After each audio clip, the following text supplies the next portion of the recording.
Sean Campbell Show, a podcast for the aspiring and hungry entrepreneur.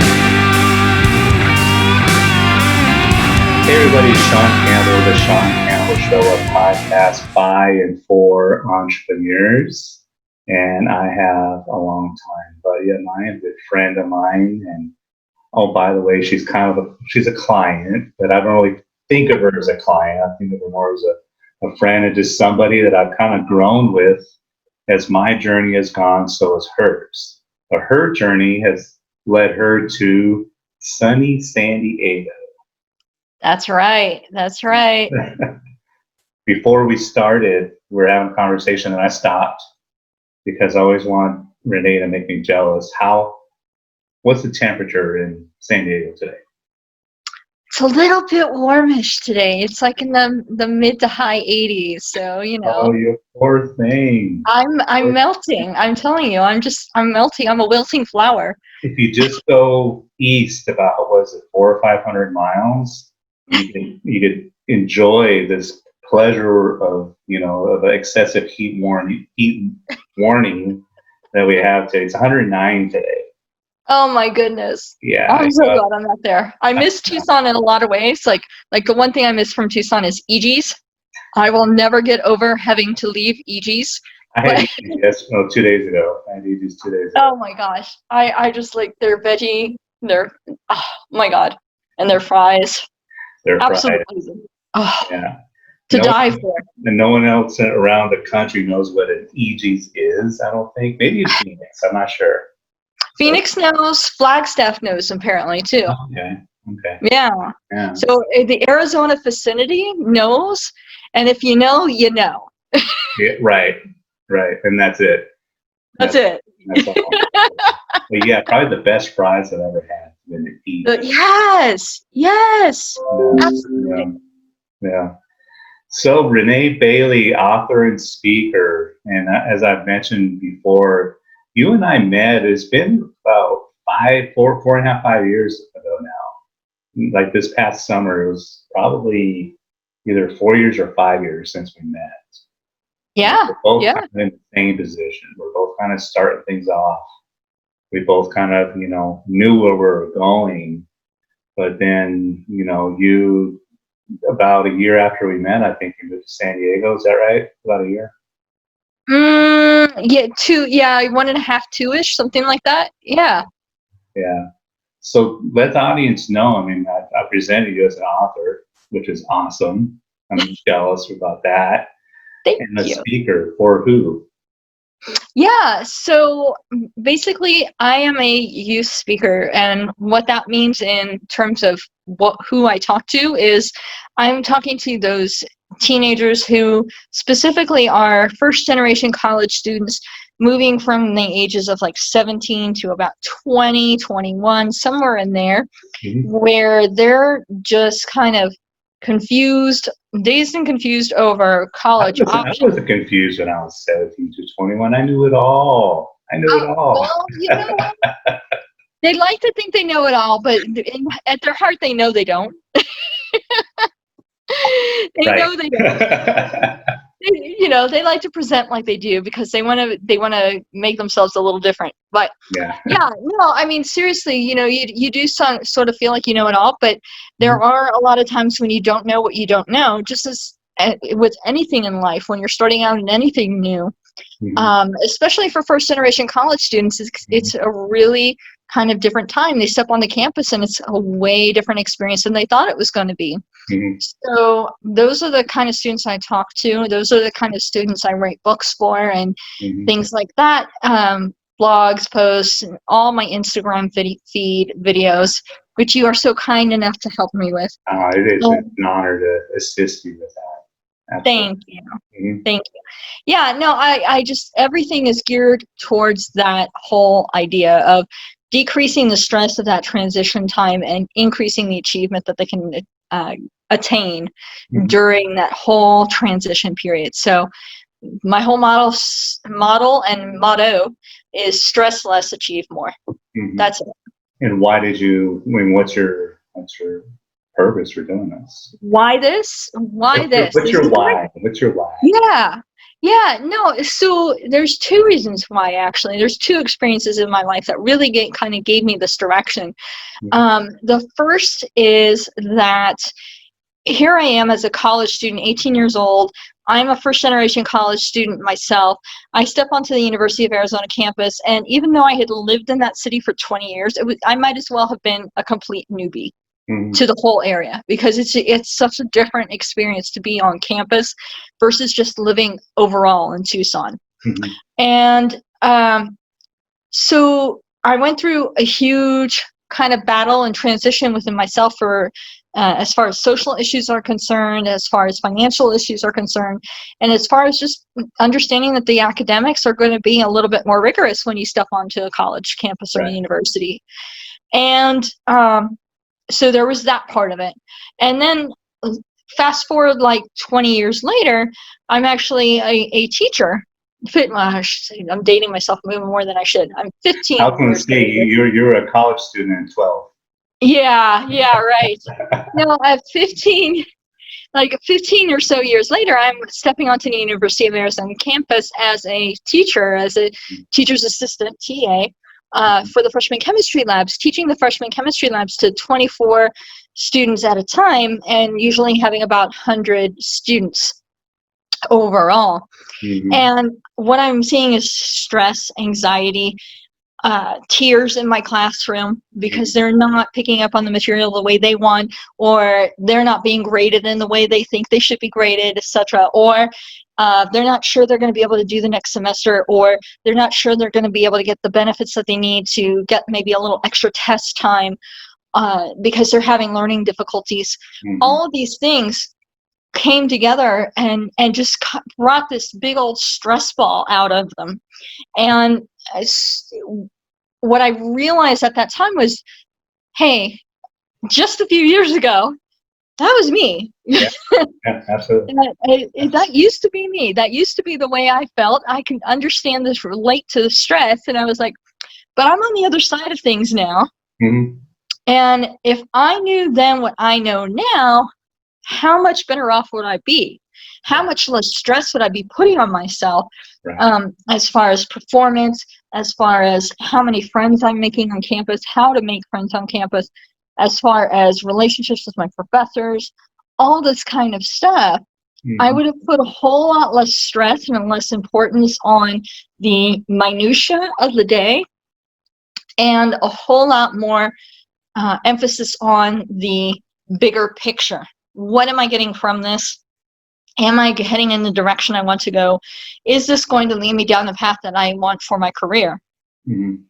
And so that was my why. That's my purpose, is to get these students thinking stress less about the whole he likes who, she likes him kind of stuff, and get more into the thing of, is this person somebody that when I graduate, they're going to be my best friend and we're going to be working our way up the ranks together, you know, all that kind of stuff? Or is this professor somebody that I can get to know and really create a relationship with, so that maybe they become a lifelong mentor to me? Those kind of things. Financially, am I going to be rock solid? Am I spending $200 on a keg right now and I'm not going to get it back? You know, that kind of stuff. No, I never did that. Yeah, right. Never do that, right? That kind of thing. And you have a whole, if you can replace that energy of newness and stress with the energy of, this is something that I'm working my way towards, and if I focus and I'm determined, I can obtain anything or attain anything. Yeah. How much, I mean, I'm going to date myself too here, because whenever I meet somebody that's, you know, in college, or, you know, just the stuff that they complain about, and I'm probably going to lose some people on this. You're going to be me forever. I know you guys are. But just the stuff they complain about now, as opposed to like when I was, honestly, all the stuff you're bringing up right now, Renee, I mean, I don't know if I ever told you this, but the first 11, 12 years of my life, I mean, first 11 out of the first 18 years of my life, I lived overseas. So I graduated from high school in Germany. And when I came here, and we talk about a culture shock. And hated college. I hated every single day of college just because of all the things that you mentioned. You know, it Yeah. was a culture shock. Whenever I was, in a study group, I was the one that was always, I can't make it because I actually have to work myself through college, and everybody else seemed like, they had all the time in the world. And, I mean, just, I wouldn't trade the experience for anything because it took me 5.5 years, but I ground through it. And the days I didn't go to class, I was working, right? But Right. I mean, once I graduated from college, I was like, the rest of my life is easy. This is. Yeah. But some Yeah. of the stuff, some of the stuff I hear college kids, complain about today, and I'm like, are you serious? You're complaining because your parking spot is, 1,200 feet away from your, back in my day, I had to park, 3 miles away, and you know what I mean? It was just like, you guys have it easy compared to, Well, two things on this, Sean. You would not want to see my parking record at the University of Arizona. Okay. Yeah. There are a couple of toes on there, multiple booths. Not, Yeah. I parked where it was convenient for me. But and going back to the whole idea of culture shock and things like that, and having to work your way through college. Well, let me tell you a story from my own life too, as far as that's concerned. I remember I was taking, to give some context, I graduated in 4.5 years with 2 bachelor's degrees, one in English and one in biochemistry. Mm-hmm. And the reason why I did that is because I feel like you need to be able to communicate your science. Okay. Mm-hmm. So that being said, I remember one summer I was taking 6 units at the U of A. Mm-hmm. I believe I was taking another 3 or 6 units at Pima. Wow. I was working at the law library at the University of Arizona. Mm-hmm. And I had a research job that I had obtained a grant for. Mm-hmm. So I remember being pulled into the office of the person who was the administrator of my grant, basically the person I was working under for the grant. Mm-hmm. And she was like, the lab tech says you're never here and everything, all this stuff. And I'm like, well, okay, first of all, the grant is $800. You're expecting me to live on for 2 months. For 2 months on $800, so that's not happening. That I've had to get a second job, and I'm taking other courses. That's why maybe your expectation of my presence is maybe a little out of whack. Mm-hmm. And not only that, but then on top of that, I am there. I'm there 20 hours a week. I am logging the hours, and your research tech just isn't there at the same time. Yeah.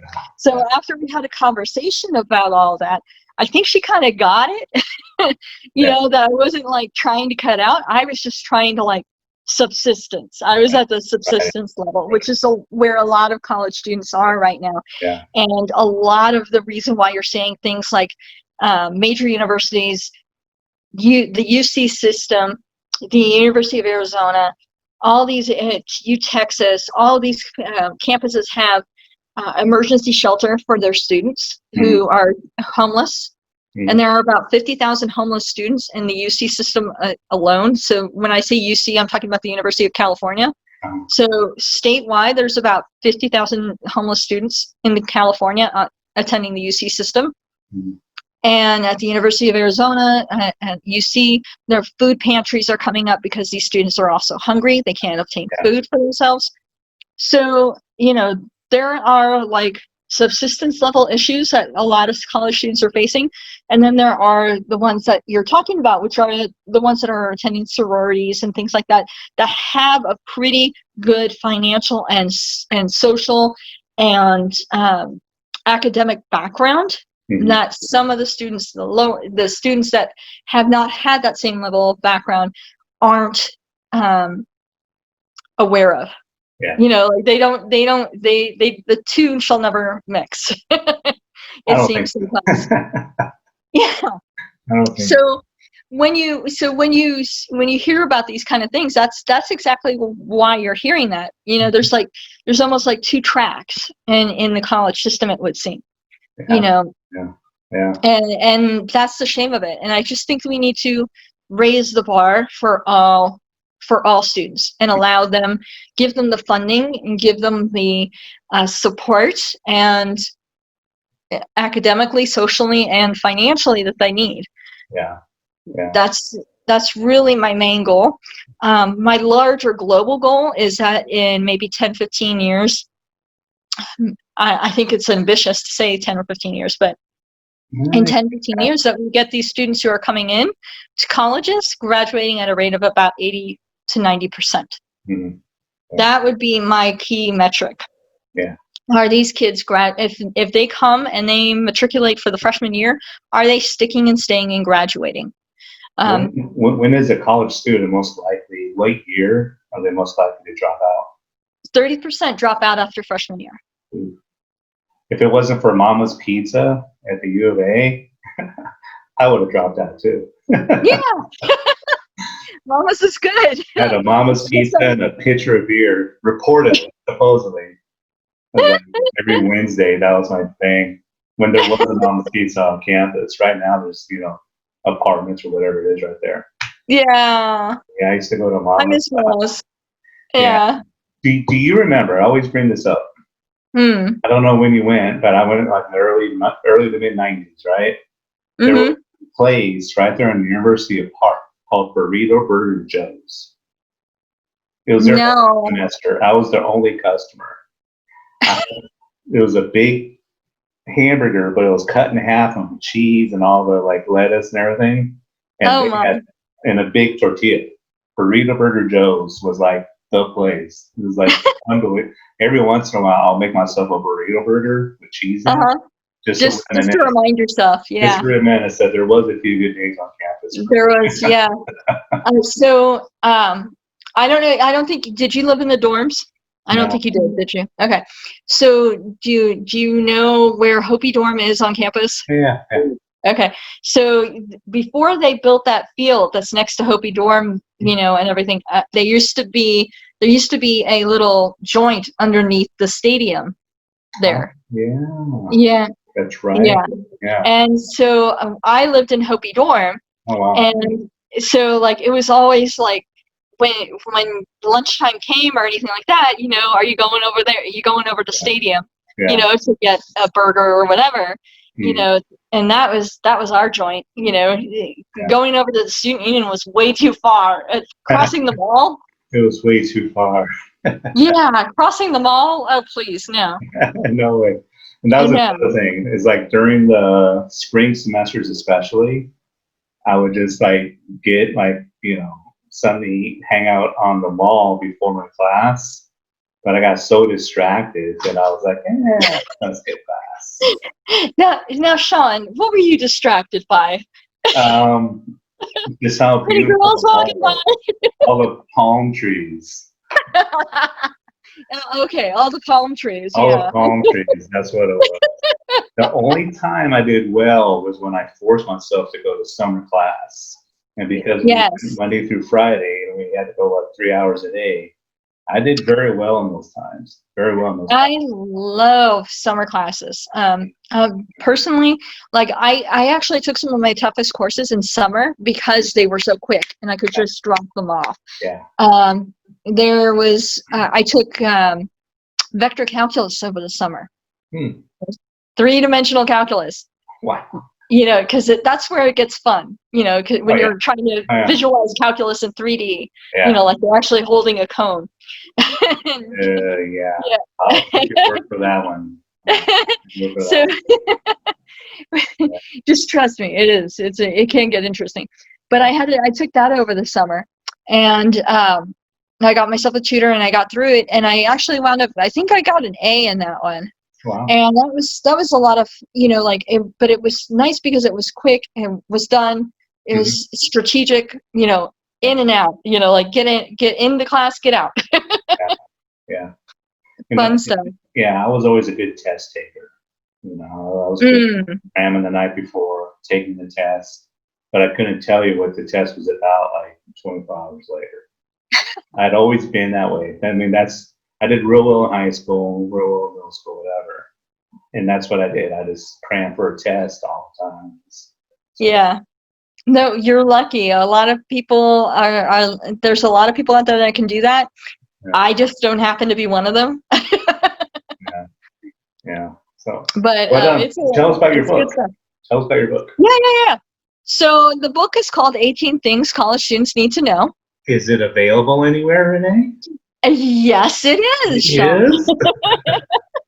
If you go to mascotbooks.com, you can find my book there. You can also find a link to everything on my website, which is reneebayleyspeaks.com.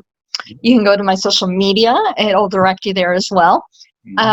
It will be available on Amazon and barnesandnoble.com, as well as in stores on September 1st. We're going to shift gears a little bit. And for the entrepreneurs, I don't know if you caught my other podcast from last week. There's a Trisha Beck here in Tucson. She's phenomenal. She's absolutely phenomenal. She teaches leadership, right? And during when COVID struck, she decided to write a book. And she just released it like 2 or 3 weeks ago. So in a very short period of time, she got this book together. Nice. So for other entrepreneurs like yourself, I mean, what advice would you give to those, including myself, that want to write a book? If you want to write a book, the best thing you can do for yourself is pick a topic you are absolutely and thoroughly engrossed by, and learn everything you can. Do your research. Let your fingers do the walking on Google, and find real research sources to kind of back up your own theories sometimes.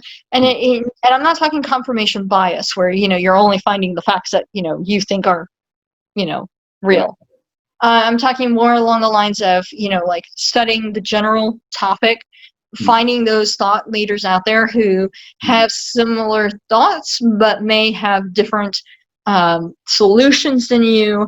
All these kind of things. Make sure you're surrounding yourself with information on the topic that you want to write about, and include your sources in your writing. Always make sure to place them in your writing so that people can say this. This person says this, and this is why they're saying that, rather than having this whole mixed up thing of it's just my opinion. Every opinions are like what's. Everybody has one. You're allowed to curse on my show if you want. That's okay. I'll keep it clean. I talk to teenagers. I gotta clean it. Yeah. So everybody has one, but if you come out with the facts and the figures and include in that your opinion, then you have more of a ear from people. People will listen to you a little bit more. Because I got 10 chapters kind of in my book. I got a little, some of them kind of written, but I think you hit the nail right on the head. I need more kind of like the research to back up my opinions on stuff. But I think what's more importantly, and again, I'm going to take this idea, is that just kind of illustrate the flip side of what I'm saying. That'll kind of fill out my book, I think. I got a skeleton of a book right now. That's nice. Yeah. But that's the fun stage. Where you can outline things, and that's my process for writing 18 things and for writing this new thing that I'm working on is basically outline where I want to go, what I want to do, and find and kind of fit in what I think is true. And then investigate and research, and then drop in the research that I think supports me. Drop in, and if it doesn't support me, drop that in too, and say, hey, I thought this, but this, but that's not really the case. This is what's really true. And or this may be why I thought that, but this is why it's not true. That kind of thing. All that kind of stuff. You fill it in as I'm going. This is, and do it chapter by chapter, just verse by verse, chapter by chapter. Wow. How long did it take you to write, approximately? So 18 Things is was kind of a slightly different process, since it was one of my first. That one took me, I want to say, like 6 weeks to get bare bones on paper. Wow. But it took me, like another couple months to get it edited. And then, I kind of dragged my feet and got it edited more professionally and everything. But I like and the other thing I'd suggest to all authors is I think, try to make your work eminently readable. My goal is to have a book that somebody can sit down in one reading and be like, oh my God, I can't stop at chapter 8. I want to go to chapter 9. Right. Right. Put in some humor. Nobody wants to read a dry book. I'm sorry. For whom the bell tolls, I don't need that. That kind of stuff. I don't need that. I want some real practical things told to me in a way that I can relate to and has a sense of humor to it. Yeah. So those were my goals. That's awesome. That's awesome. I think I have the same kind of idea behind mine. I want somebody to actually sit down and actually over, a few cups of coffee, not want to put it down because they're already like halfway through it, So. Yeah. Kind of like and if you want to help with the research too, there's a great website called Collabtree. You're going to do the research for me? Awesome. Oh, no. Oh, I misheard you. That's what they do. Actually, it's collabtree.com is a really great resource for, they have PhDs, people who have really high levels of attainment in education on specific topics that you might be wanting to talk about. Oh, wow. And things like that. So that will actually look over your manuscript and help you fill it out. And they'll do some research for you, more of the academic research and everything. So collabtree.com is great for that. I also used, why am I blanking on this one? There's another site that I'll actually send you to that it's a great site. It's for if you're going to have it edited, things like that, edited and, made a little bit more readable, maybe have somebody add a little more humor to it, whatever it is, that kind of thing. You can get some help, ghostwriting and stuff like that, which is terribly, terribly important for first-time writers, in my opinion. That's awesome. So this is the final question I ask all my guests. Where do you see yourself in 10 years? Conquering the world, my friend. There we go. And you said that from the day we met, too. You've always kind of like, maybe not that like out front, you've always kind of at the end of all our conversations, I'm going to conquer the world. And you'll walk away. You've always been that way. You realize that? Even when we first met at Able, there at the Native on Speedway. Yeah. You've always had fire. Yeah. No, man, I don't know if it's the red hair or what, but I've always had a fire in me. Good. So, all right. So if someone wants to reach out to you, Renee, what's the best way to get hold of you?